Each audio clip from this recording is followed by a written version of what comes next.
pivot point with your right hand and a lever with your left hand, and then you're compressing the rod. And he went like that and nearly broke his clip off at 100 metres. He went, I can't believe that. And they were saying how the species breed at different times of year to coincide with the certain insects hatching. Yeah. So a roach needs a different diet to a carp, for instance, or a chub. So the fish spawn at different times because they eat different things. So yeah, I never really liked the snake lakes, which were a big part of commercial fishing. But right at the time when they started to come through is when I took my breaks. I got my head stuck into work and doing what we're doing. Welcome to the first alfresco episode of the Mixing Bowl. It's episode 9 and the glorious sunshine is here.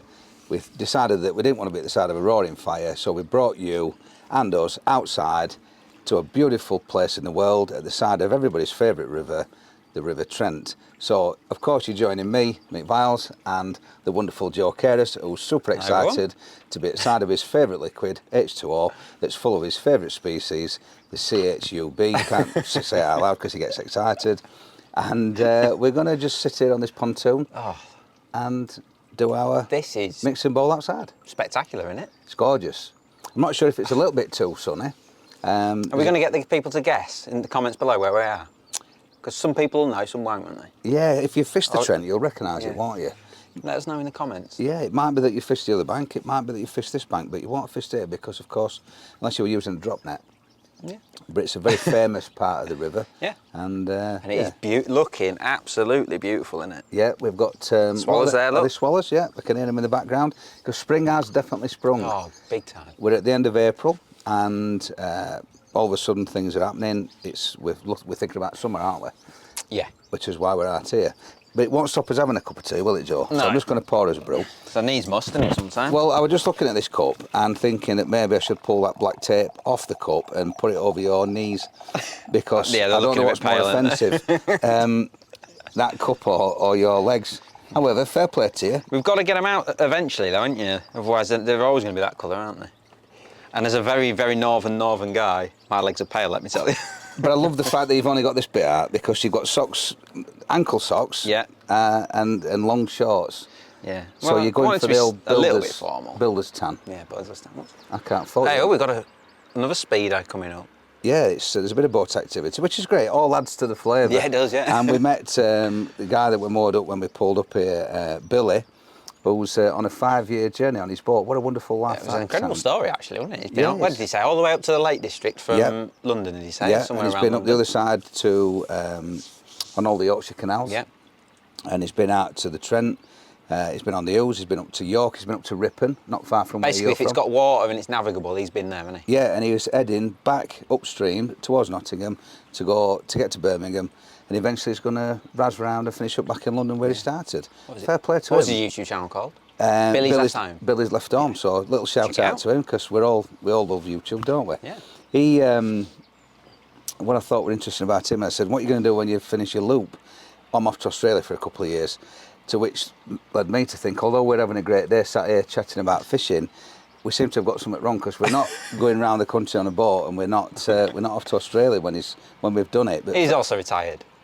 So I'm sure you'll do that one day. Do you think so? I'm probably on one of them yachts up there. Yeah.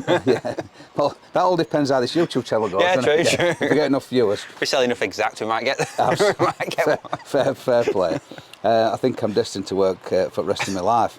So, of course, it's that time of year, and as you've just mentioned, the swallows are here because they come here to nest. Yeah. And that means that the temperature's changed, and we're at the side of a river, and it's the close season. Yep. So let's not get too hung up on the close season because that is a debate that we'll never win. However, the fish are spawning, Joe, aren't they? Big time. On rivers and still waters. It's just gone like that. What's that about, do you think? Early as well, I'd say. Like normally, virgin on rivers, especially virgin on June the 16th, isn't it? You know, that early part of June, but end of April and they're bang at it. I don't know, weather's been really stable, hasn't it? I know we've got a hot spell now, but generally, I think for a couple of months, we've not had a lot of rain, have we? We've had no rain? We've had no rain to speak of. And even winter's been pretty dry, hasn't it? Like, obviously I river fish every week and there's not been many occasions where it's come up. Well, this river, according to Robert, who's got the bow tie mooring next to this one, it's a good 18 inches below. Yeah. So it's quite low. And for spring, which obviously can be wet, we do live in UK after all, we get a lot of rain. We've had no rain at all, so that's sustained temperatures. But of course, what is it that triggers the fish to spawn? Because they've not got a calendar, have they? No, They don't it's know got that temperatures it's... on it and daylight and food availability is probably a big one. I think. Oh, that's interesting. Yeah, I suppose we went to visit Calverton actually, just before Christmas, I think it was, and they were saying how the species breed at different times of year to coincide with the certain insects hatching. Yeah. So a roach needs a different diet to a carp, for instance, or Yes. a chub. So Yeah. the fish spawn at different times because they eat different things. And it's nature working in harmony, isn't it? It's like the different species are taking care of the natural food, buffet. the natural larder, isn't it? So, and I mentioned to you on the way here, I don't know about you lot, but for the last few years, you go on driving along, you don't get any bugs on your windscreen anymore, do you? No. But the last few days, my No, mine's van covered. is splattered in them. I've not Yeah, had that yeah. for years. No, and that's So- because everything's hatched. And look at the trees.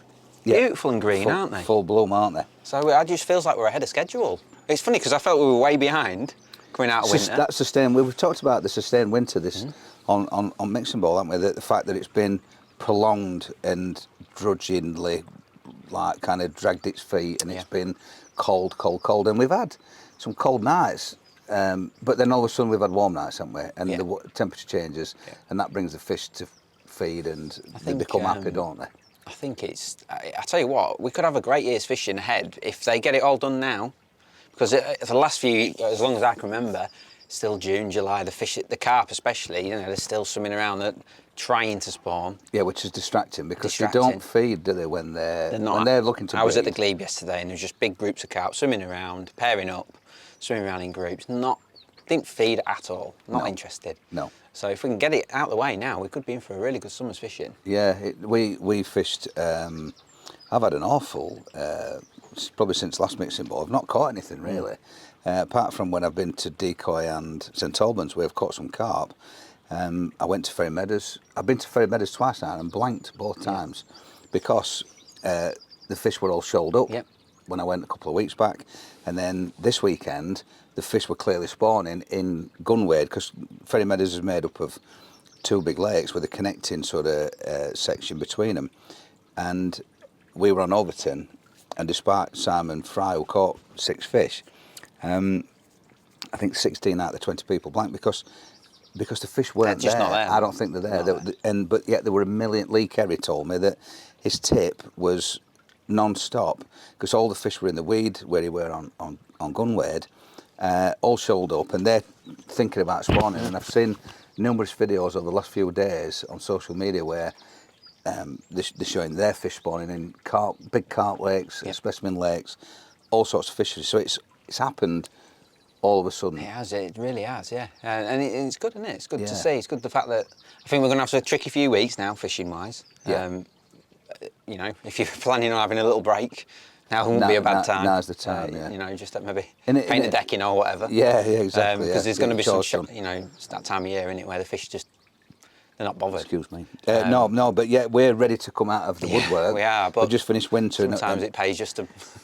Yeah, absolutely. Yeah. And so don't be disappointed if you're not catching a lot, because the chances are that the fish aren't in front of you where you go fishing because they're off to their spawning grounds. And that's an interesting thing, isn't it, that when we fish, and for instance, on we've got the lot going off here, haven't we? One swallow don't make a swimmer. There were I don't think there were any fish in front of people on Overton, and that's because they were off where they wanted to be. And for instance, where we are here, and the roach might not even be in the lake; they might be in the river because it connects to the river. It's part of the Neen, isn't it? Yeah. And or Nen if you're from there. Neen if you're from where. No, it's Neen in Peterborough, Nen in Northampton. Same river. Well, if the people who live on it can't decide what it's called, what chance have we got as outsiders? And of course, as you say, it's connected. It's all part of. And the roach could be miles away. They could be as far upstream as they could be. Miles away. Yeah. I was thinking about the Don the other day, and I pass the Don every morning between home and the office. And there's a weir there, and they've put fish passes in on the Don to allow the salmon to get back up. And at Sprotborough, below Rotherham, but above Doncaster, there's Sprotborough Weir there. And I've seen them, the salmon trying to see them? I've seen them, yeah. Wow. Yeah. trying to get up the weir. But they've put fish passes in because, of course, there's a place in Sheffield, right in the city centre, right where Bennett's. Anybody remember Bennett's Sheffield? Famous tackle shop. Calcott's tackle shop and Bennett's tackle shop were in the same street in the Wicker, and at the back of Wicker is a bit called Salmon Pastures, named so whenever 200 years ago, probably when I was first born, because that's where all the salmon lived. Wow. And slowly but surely, as the industry's gone, the river's regenerated itself, and the fish has started to come back. Wow. And what a great story that I is. don't know how they know. In the middle of Sheffield. Their great, whatever it were, lived, but they just know that they need to get up to the centre of Sheffield, and they're trying to get up the River Don at Sprotber, and I've seen them as I've drove over the bridge, which is incredible. And I must take some time really to go and have a look, to go and see that, which, you know, it's amazing. Nature, isn't it? Fish do what they want to do, regardless of what we want them to do. They just get on with it, don't they? Yeah. Which brings me on to the fact that I was talking to Robert, who's got the bow tire place here. Don't say where we are. I nearly said it, didn't I? I did well then, actually. And he were so when we popped down onto the jetty this morning to make sure we could film, he were chuntering away about the fact that he'd got this, because we talked about antiques, didn't we? What about this for an antique? This is a museum piece, he said to me, well, if you're a fisherman, is this any good to you?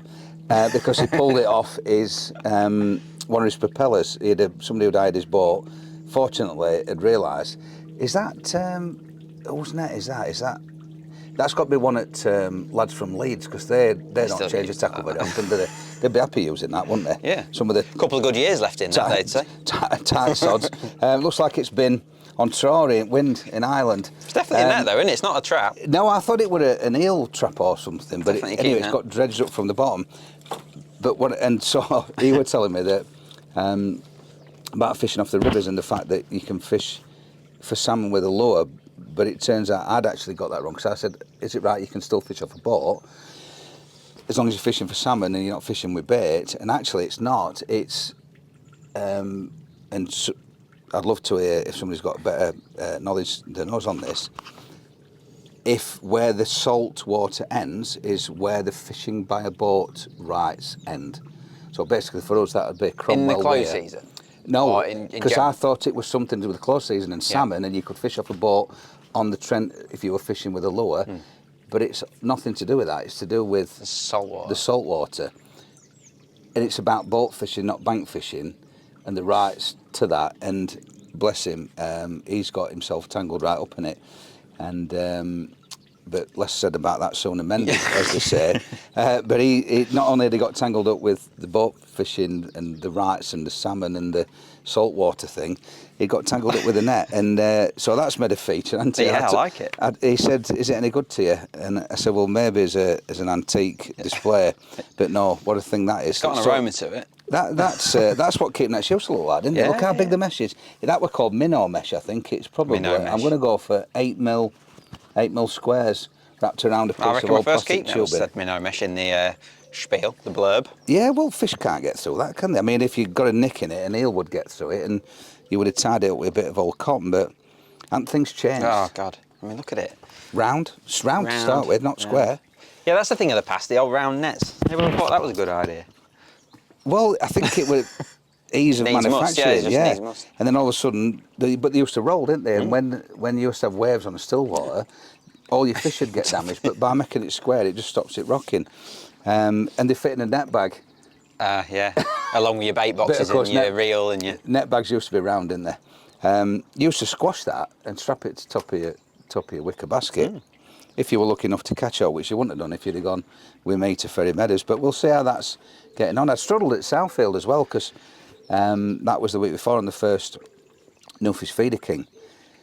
I finished up with a perch and a bream, and Jason Law caught 3 skimmers and a big bream and a small bream, but rest at section blanked in, and that's because that's also... There's been more blanks migratory. This year, Yeah, it's even in the winter. Sustained winter, and then all of a sudden the weather's changed. So it's an interesting time of year. Maybe, as you say, Joe, it's time to go mow the lawn. Yeah, well, just for the next week, I'd say, because like I say, the forecast looks good. Hopefully they're gonna get it and done. But nice, wouldn't it? Nice, some good fishing in three weeks maybe. Yeah, it could be a time to go out on the garden table, do a bit of prep. Or go to a nice beer garden.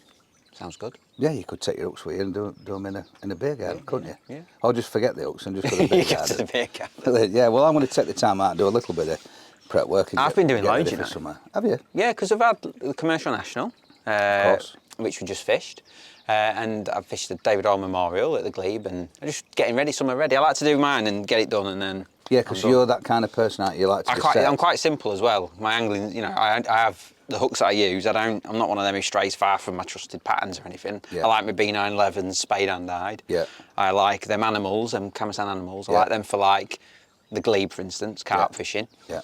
And then I don't really. So that means you can just. I can do them hook boxes. They're done, and away. I can take them Yeah. wherever I'm going to fish. And then I've got just a handful of And do enough to different last. rigs, yeah. I think it's a great advantage if you're not fishing multiple different venues. Exactly, because I know where I'm going within reason. I Yeah. can do that. And Yeah. I think carp fishing or commercial fishing is much simpler than we probably make it in terms of tackle. In terms of tackle, yeah. Yeah, I think if you like a B911, for instance, other than massive carp, you're going to do all right with them. Whether you're fishing for skimmers, F1s, smaller carp. So that covers loads of fishing. Yeah, whereas like I've tied up for Ferry Meadows last weekend. I would have been, there's a Ferry Feeder Cup today, but good luck. popular event, didn't get a ticket, but I fished that the weekend, and that's long hook lengths, bit of air rigging involved, but it's barbed hooks. We had tied up some B983s Yep. and some Tubatini Series 18s, which I love them two hooks, and pretty simple. Them two hooks will do me there. If I'm air rigging with worms or a piece of corn, I can use the 983. If I'm doing that, obviously, with putting maggots straight on the hook or red worms, I'll put them onto my Series 18, and I tied them up to 016 and 018 with the air rigs, because I think you can get away with a slightly thicker. Funny that. Slightly thick. Yeah, is that a mentality Yeah, it's a thing? funny thing, that, isn't it? And when when I sit down town, I'm thinking, right, should I do some? Because I like a size 12 Series 18, and I've got the 148, the 165, and the 181 exact line in front of me, and I'm right. Will I tie my 14s to 148? You always go for 148, wouldn't you? And then do I tie the 12s upper grade? And that's an odd thing, because I like to tie some big ups for some light lines, you know. So, for instance... Yeah, because it's not... It's a funny thing, isn't it? Yeah, it's so like a presentation. at Ferry Meadows, where there's lots of weed and you get cut off. You don't get snapped, you get cut off. Because there's lots of weed that grows off the bottom vertically, and that gets the little snails on it. They do get a good tussle there, don't you? Because they're pull. big fish, aren't they? And it's pull. weedy. It's clear, and and it gets your heart going, doesn't it? Yeah, and they're obviously bolting through the weed, doing what they're doing. And naturally, so at Southfield, I like a Series 18-14, and I tie that to our 128. But then when I go to Ferry, if I were going to tie 14, I'd put it onto 148. But then if I went to a size 12, not that I use a size 12 Yeah, at just 16.5. Southfield, but I would still tie size 12 to 128. Now, Oh, really? Yeah, because I think there, I'm never going to get cut off because there's no obstacles. Yep. And I want the lightest, softest line I can From to suck it in. to be more flexible, so that when they pick it up, it goes in. So what's the big hook for then? To actually catch? No, the big hook for me is about the bait. Oh, interesting. So if I want to put 3 or 4 maggots on, which you might do at Ferry Meadows, because if you're casting into a wind with a big feeder with a big rod, and there's a chance there's an odd little fish, you want to load your hook up with maggots, or you want to put 3 red worms on, because one might come off in the cast, Yeah. or you want to slip a big dendrobina on. I need a bigger hook to hold the bait. Yeah, that makes sense. I Whereas didn't know if it was more of like a hooking thing, like they're trying to get them to catch small more. small fish, I think it's more important. Bigger hook to snag. Yeah, big hook with a small bait. Yeah. So all of a sudden, and this is getting around to prep, because of the variance of different venues. Because I don't think you should use a thicker line at somewhere like Southfield, where the way that they pick it up is a little bit more gentle. They graze a little bit, whereas at Ferry, a lot of the time you chuck in, and as your feeders land, the hook length lands, quick they rip bites. you off the rest, and they're not quite as, it's mid-water, and they've not got to work as hard to pick it up. Whereas at Southfield, I think when they're just coming along and they're grazing along, which they do, because it's very shallow there. So they're sucking and blowing. Yeah, and sometimes they'll take your hook right in, depending on how they're feeding. A lighter line allows a flexibility on your hook length, and I think you get increased fish. So, just going off topic then, so the last thing you would want in that situation is like a fluorocarbon, which would be stiffer, that, for instance, wouldn't it? In my mind, you want yeah. a lovely soft. Yeah, Yeah. and that's sense. important to, for me. But it's only in my mind, of course, Yeah, because of it's not. It's not. It's not set in stone. It's not is it? proven. It's not science. But of course, then I've got no option when I go to Ferry Meadows that I've got to scale up, because the minute that 1 to 8 touched the weed, which is quite sort of tough and rough, and it's got all these little snails on it, it just cut. You're not going to get away with it, are you? You get cut off. It's clean. You go like that. It's gone. And you come in and it's gone. Half your length, like it's been cut with a pair of scissors. Because it's touched something. It's touched something. So all of a sudden you have to move up a scale, and then I'm like, with air rigging, because of the way that they pick that up, they get hooked when they blow it back out. Yeah. So you need a stiffer to keep it. It's slightly stiffer, and I don't think it's quite as important. And of course, there's that deep down rooted assurance that you give yourself that, well, I'll get them out on that and I won't get broke. You never get broke. Funny, isn't it? And yeah. So I've been tying 148, well 128 Southfield, 148 is like your go-to, and then 165 to cover you for the weed, and then 181 on some air rigs. But then I've tied for decoy, which is the next match, and now that it's warmed up, I don't see any place there really for anything less than 165, but I'll tie that on some maggot, smaller maggot hooks if I'm fishing dead maggot, but then when I'm air rigging, I start at the 181 exact, and I'll tie some to some 20 if I'm in a peg where I'm going to get dragged through some stuff.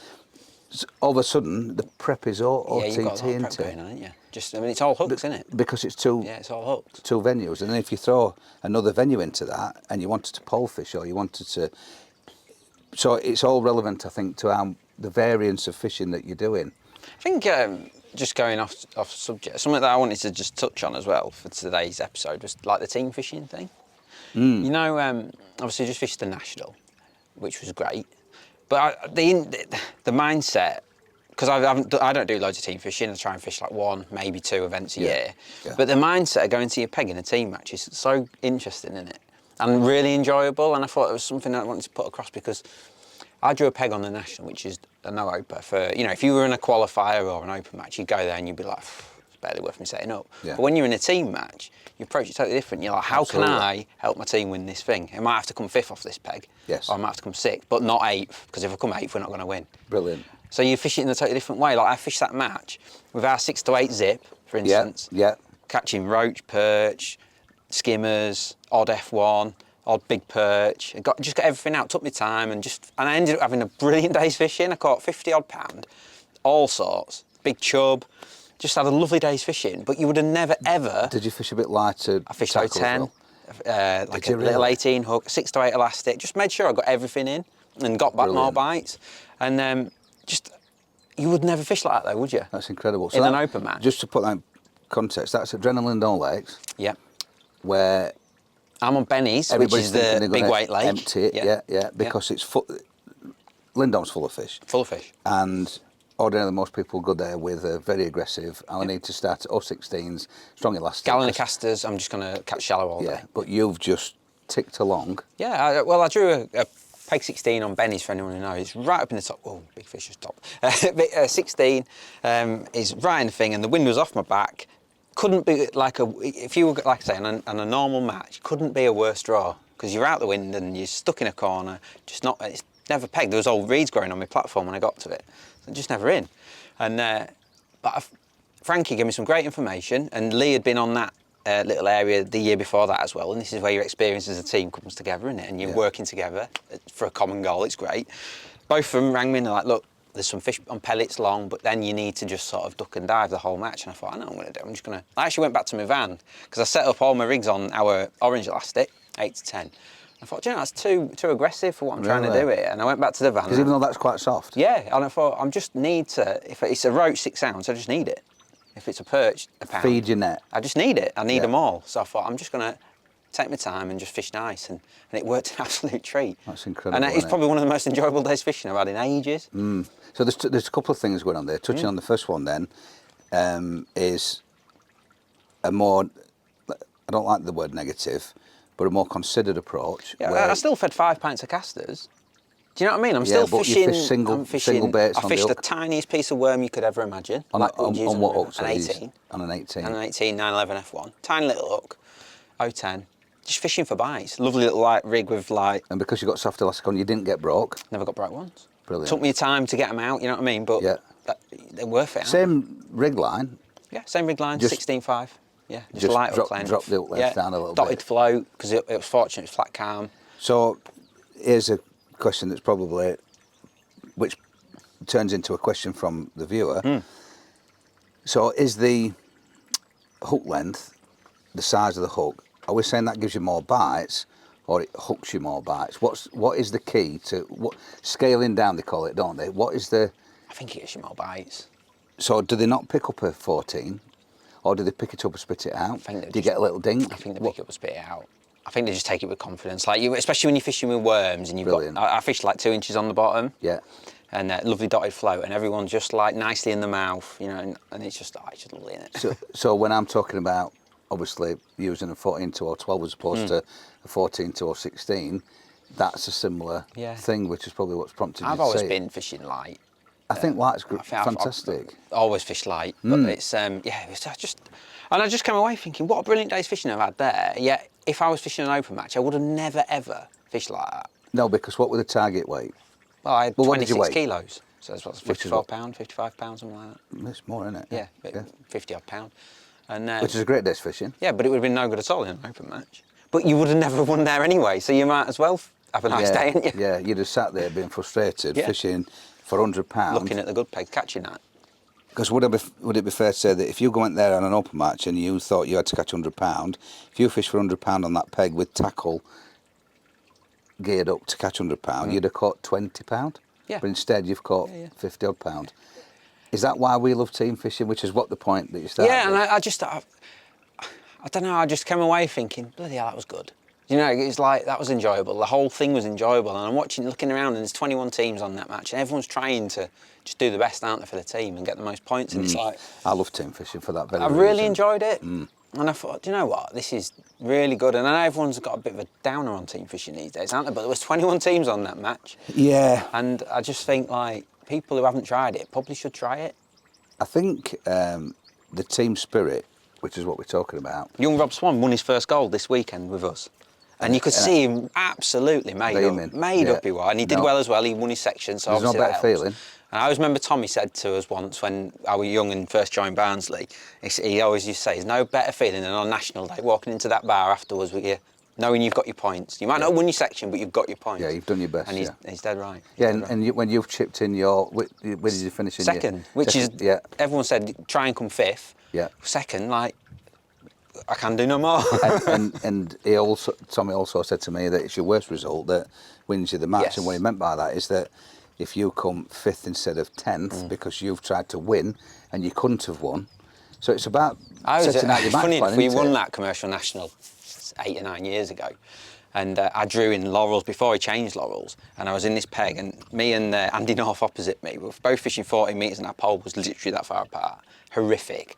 And I come 7th in the section, but I caught like some skimmers late. Like I was stone last. I was 15th in section or whatever. Stone last, and I managed to catch something. And I was really down about it. Even though we'd won, I was like, bloody hell, 7th, that's rubbish. And you actually said it, you probably won't remember this, and that's exactly what you said to me. And you just put it on the Barnsley group or whatever, and it's like, actually, that you getting 2 points there wins you the national. The amount of times that we've won by a small margin. Yeah. We once... we won by 2 points again at the weekend. Exactly. We once won a gold in the England feeder team with half a point. That's half a point over 2 days, and there were, I think, 14 points in the section. So to win as a aggregate by half a point, which meant that every single bite and fish counted and meant something. But inside that sort of story is the fact that, and I think I've told this story, Tommy said, your job now is to win the section, because I was first or second anyway, and it were no good sort of just trying to play safe and stay where I was, because I could have slipped to try third. and get another point. Yes, exactly. But then there were other people who were in a rough area, and he's gone, I just need you to get me a bite, so I need you to come from 5th to 4th. Yeah. Not Nicking that. stay at 5th. It's amazing, isn't it? Whereas he's like, so he's two different people. I mean, what a manager. Two different people. He's gone, you don't take any risks. I need you to take all the risks. Because you can't go backwards, but you can go forwards. And if you're going to catch me one, you will leap. But if you catch one of the small fish, you won't leap. But you could leap from 2nd to 1st. I only need to go forward a little bit because you can't get 3rd. Because 3rd, 2nd and 1st are so far gone. And that's the beauty of team fishing. Whereas if you're sat there and you're only trying to win individually, and you can't, it defeats the object. Which is why in match fishing there's places, which is why in match fishing there's section prizes and all the other little sort of results that go along. Try and keep you going, keep to give you you something that. to fish for. I just thought it was an interesting thing to talk about because I really enjoyed it, and ultimately I fished how you would have fished like a festival at Whiteacres back in the day. Like some pegs you used to draw at Whiteacres, you know, you could maybe cobble together 40 pound of silvers with an odd carp and get lucky late on. Because I always feel like when you're fishing in that way, you tend to get lucky. Yes. If you've had a good match and you've caught your silvers, you catch that tension. You maybe get like a bonus carp mixed in. Like Frankie at the weekend had a tough day. He was having a real tough day, but he's like, he rang me and he's like, I'm just going to try and get some silvers. And he's ended up having a carp 5 kilo. He's only weighed 15 kilo. Brilliant. So, but he's bought himself that luck, hasn't he? Of course he has. And I always feel like that happens a lot. And it used to happen at Whiteacres, you'd catch a carp late because you'd left your peg alone because you'd target silvers. And it's interesting, isn't it? Match plan, isn't it? Match plan. Yeah, of course it is. Match plan. And there's all host of things inside that conversation, isn't there? The attitude, the approach, and a bit of technical information about the tackle. Yeah. Lightening up, it's really, really good. I'm going to get you to talk to me about pole rigs as well, and because that's an interesting thing, and shotting pans, which will refill our cups of tea, and we'll touch on that. Brilliant. Go on, I'll have a top up. Why not? You've earned it, haven't you? It's. Do you know, they reckon that warm drinks on a hot day are equally as effective. My dad always told me that when I was a kid. As cold drinks. Dad, why are you drinking tea? And he'd be always like, it's the most refreshing drink you can have, son. Yeah, is that Probably didn't say son, he probably said something. Cock or something. Or Cock, a milk cockbird. Milk cocksparrow. old boy or something. Yeah. Russ Farrer always used to say cockbird. And I never really understood it. Cockbird, yeah. That's what my dad said. You said cockbird. Pigeon fanciers. Yeah, cockbird. So, of course, he's a pigeon fanciers. And I think it's a term of endearment because it means that you're the proud male bird who's got all this fancy plumage and he's strutting around the old pigeon coit. Yeah, that's exactly what he used to call me. Brilliant. Yeah, I don't know. There's a science to it, and I'm sure somebody on here will tell us, because I've got something in my head that somebody once said about hot and cold drinks, but somebody enlighten us. It's going down well anyway. It's fantastic. And just before we had that top up, I mentioned rigs, which... Hold on, I'm going to take some of my warm tea. It's not so much rigs, because it's a bit deeper than that for me. It's about coaching, and part of coaching is obviously rigs and what to do, because what I want to talk about is the fact that I've not been a commercial pole angler at all. Why is that? Why do you think it's never been for you? Because I want you to talk out honestly about this. Is it just that you don't fancy it? Is it just the fact that you've not done it so you feel behind? Is it a nervous thing, or is it just I just don't fancy it? No, it's funny. I think it's a combination of everything. Historical's a part, because I took a bit of time out from fishing, probably round about the time when I should have been then becoming more commercial savvy, and I think that's probably the biggest thing. It's a big chunk to miss, that one at a key time. Yeah, fair comment. And I've said it a few times. Back before commercials existed. So sorry, let's go back further than that. I would taught to fish on 2 places. This place, this river, on the tidal part, which is really industrial. Yep. And then the other place I was taught to fish with my dad was on the Witham and the Welland, both very similar sorts of places. So it were ground bait and it were bream fishing. And ordinarily, on there and on here, you fed and the fish came to you, made the fish come to you. Yep. You never dobbed in, unless you were fishing a piece of cheese on Trent or a lobworm or that sort of thing. Yeah. But even then, you'd snip it so you could get some juices out. They come and you were building a swim, weren't you? Yeah. And so naturally, my fishing is to build a swim and the fish come to you. That was normal. So slightly digressing, these are big venues. Those venues where I was taught to fish with that.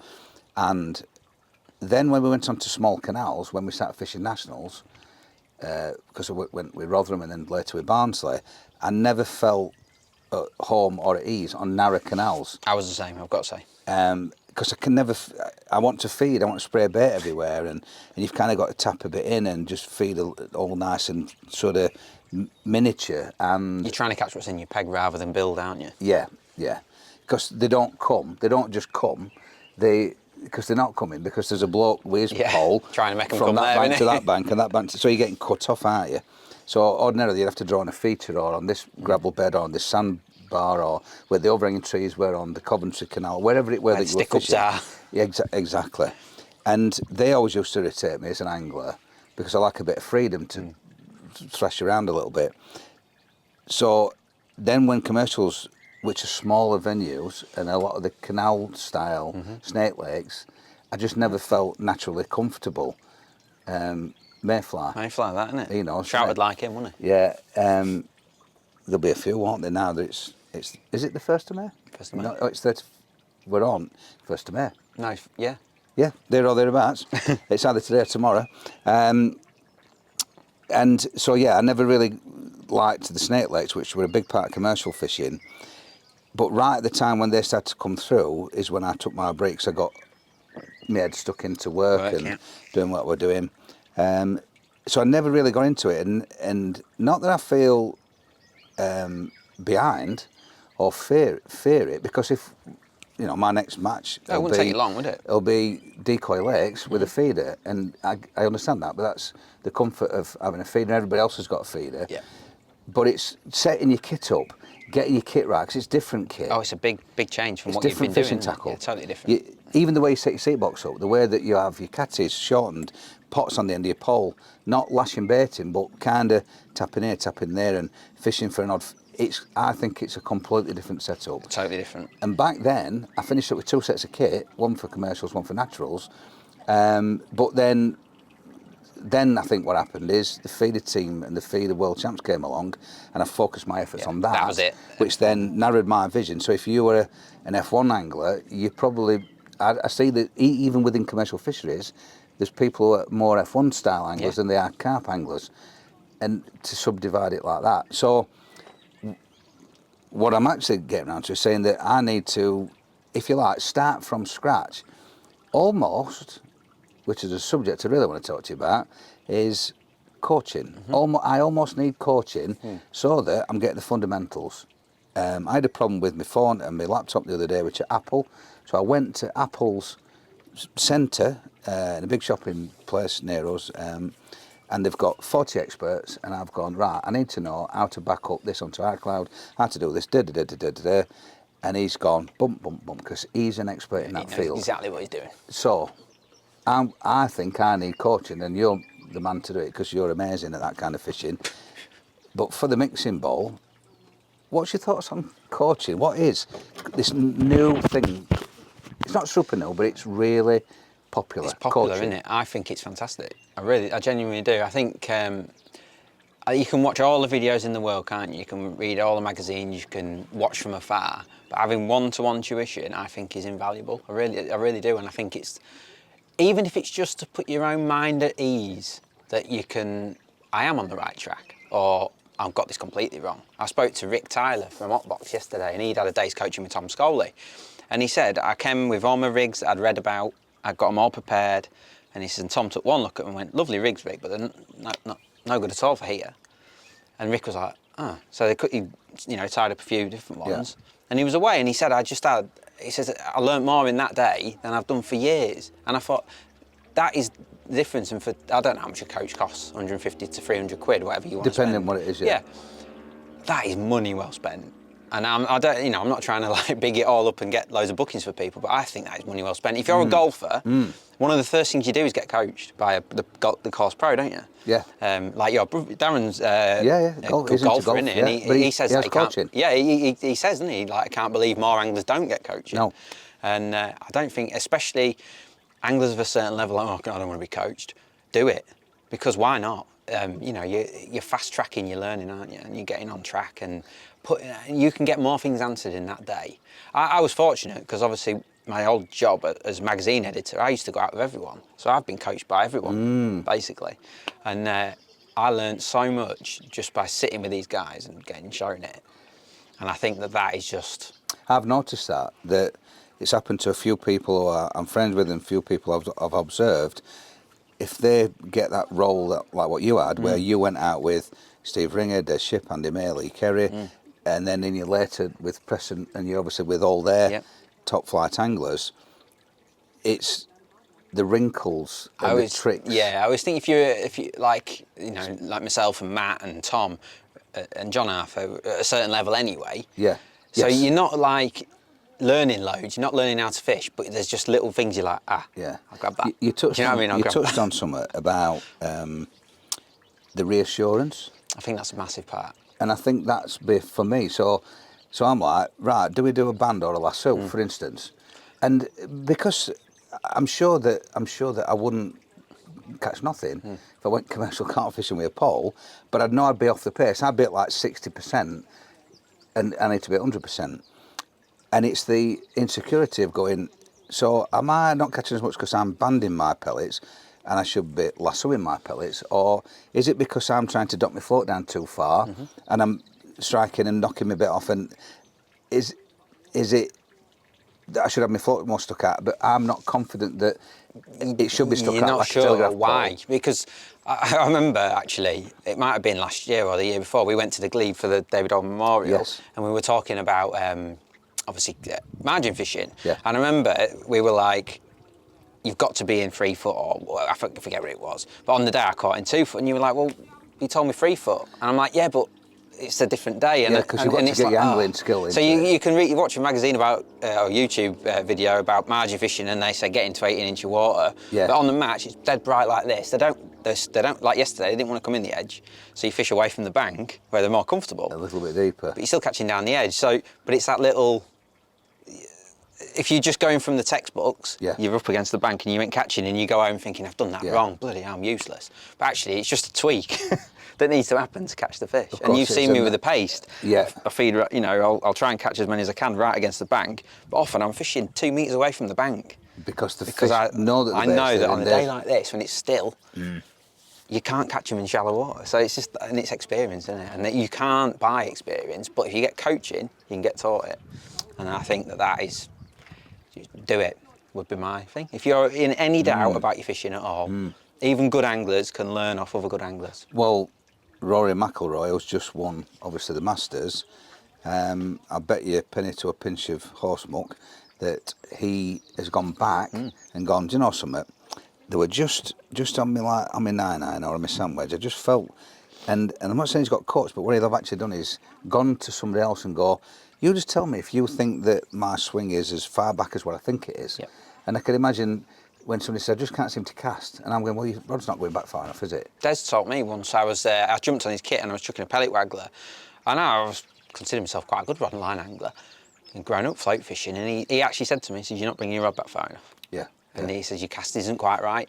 No. And ever since then, I've made a conscious effort. And it's massive. And what seems obvious to you isn't obvious to that person. And they can't tell what they're doing wrong or right. I remember, I think it was Sean Cameron, we had a trial on Atom gravel pits, and it were basically fishing 100 metres. And the lad's a brilliant angler. He came second in the Guru Feeder Cup recently. Great angler. Lovely bloke, handsome as well, to boot. But he weren't reaching the mark, the 100 metres. And he said to me, just, why am I not getting there? He's getting to like 80 metres.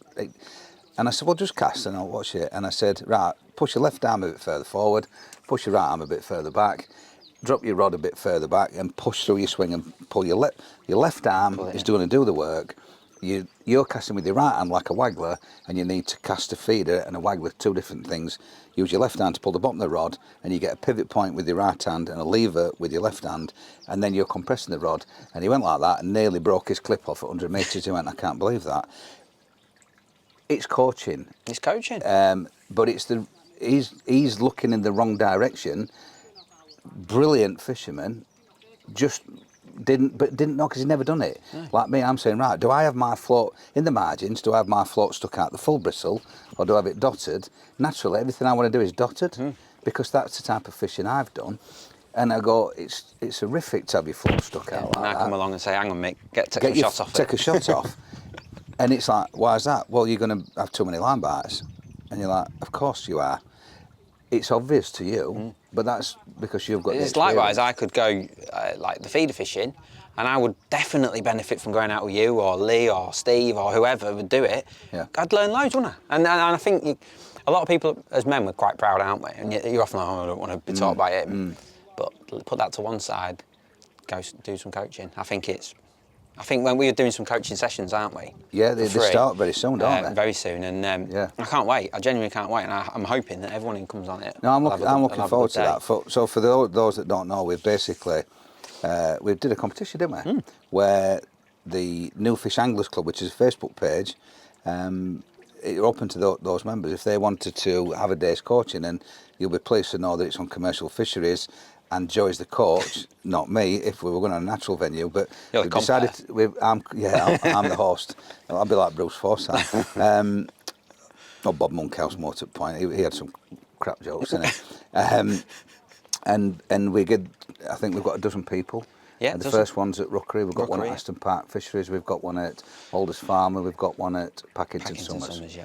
And that's going to be interesting for me. And me, because I've done coaching before, but not lots of it. Yeah. And I'm going to be interested to see the questions that we get asked. Yeah. I think that's a big thing, because you never know the level of angler, do you? You don't know if it's, you're bound to get some really good anglers who could sit beside me and give me a run for my money or beat me. But you could get some people who genuinely have probably never even fished pole before. No, quite right. And I think that's going to be an interesting thing to sort of observe, isn't it? Like the different absolutely. levels. I'm looking forward to it, and I'm probably going to learn something myself. The ability of me not being commercial savvy means that I'm going to be thinking of some questions, which then means that I can ask them as a You're getting compare. coached for free, aren't you? Yeah, I didn't win a prize, but I managed to get it sneaked in behind. We'll let you. And I'm really looking forward to that, Yeah, it's which is fantastic. What do you think? Do you think it's a good thing? I think it's massive. I genuinely have considered, but I just don't seem to have enough time to be able to sit and do it. But I've thought, right. We spoke about a series, didn't we? Yeah, that's right. Yeah. And what I'd like to do is push myself into commercial carp fishing. For instance, I think somebody else did how could I win Fishermania? So I can obviously hold a pole. I might be a bit old to be doing the tapping and slapping and lifting and dropping and overshotting, because it looks like a young man's game. But it's like, how can I go from feeder angler, stick float angler, that natural kind of guy, to being up to speed? And the first thing I would do, if I wanted to achieve that, would be employ the services of somebody who's got coaching skills, because great anglers can make great coaches. But great coaches don't always make good anglers. But you don't necessarily mean that all good anglers are good coaches. Yep.